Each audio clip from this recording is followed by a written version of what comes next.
Chapter 10. At noon the rising bell clanged through the corridors, but Mildred pulled the pillow over her head and went back to sleep.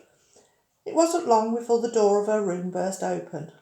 "Wake up, Mildred!" shrieked Maud, seizing the pillow and hitting her friend over the head with it. Mildred screwed up her eyes against the daylight and saw what seemed to be hundreds of people around the bed, all talking and shouting. Maud was actually on the bed, bouncing up and down. "What's the matter?" asked Mildred sleepily. "As if you didn't know," replied Maud, breathless from bouncing. "The whole school is talking about it." "About what?" said Mildred, who was still half asleep. "Will you wake up?" shrieked Maud, pulling the bedclothes back. "You saved the whole school from Miss Cackle's wicked sister, that's all." Mildred sat bolt upright.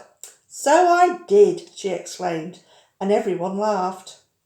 "Miss Cackle called a meeting in the Great Hall," said Dawn and Gloria, two other members of Form 1. "You'd better hurry and dress. She'll expect you to be there." Mildred jumped out of bed, and her friends went off to the hall.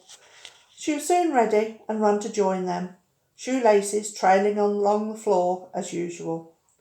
Maud had saved a place for her, and Mildred was embarrassed to notice that everyone stared as she came into the hall. While they waited for the teachers to arrive, Mildred decided to tell her friend about Ethel. "Listen," she whispered, leaning towards Maud so that no one could hear. "It wasn't my fault about the display. Ethel cast a spell on the broomstick that she lent me, and I know because she told me. Don't tell anyone else, will you? But I wanted you to know, because I don't want you thinking that I was just being clumsy." "But everyone already knows," said Maud. "Do they?" exclaimed Mildred. "Who told them?" "Well, you know what Ethel's like," replied Maud. "She just had to tell someone how clever she'd been, so she told Harriet. And Harriet thought it was a dreadful thing to do, so she told everyone else. No one's talking to Ethel now, and Miss Hardbroom found out too, and she was furious with her." "Shh!" said someone. "They're coming." Everyone stood up as Miss Cackle came in, followed by Miss Hardbroom and all the other teachers. "You may sit down, girls," said the headmistress. "As you all know, the school narrowly escaped invasion this morning. Had it not been for a certain young member of the school, we should not be here, but would be hopping around like frogs." The girls laughed. No, girls, do not laugh. It would not have been at all funny had it happened.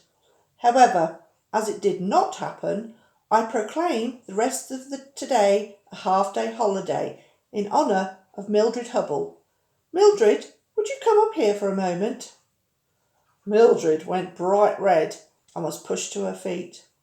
She stumbled through the rows of chairs, tripping over feet as she went, and clumped across the platform to Miss Cackle's table. "Now don't be shy, my dear," said Miss Cackle, beaming. She turned to the school. "Come along, school. 3 cheers for our heroine, Mildred." Mildred blushed and twisted her fingers behind her back as the cheers rang out. It was a relief to the heroine when it was all over. As they filed out of the hall, she was thumped on the back and congratulated by everyone, except for Ethel, who gave Mildred the nastiest look you've ever seen. "Good old Mill," yelled someone. "We'll get out of our chanting test thanks to you," said someone else. "Thanks for the holiday." "Thanks, Mill," and so on. Maud flung her arm round her friend.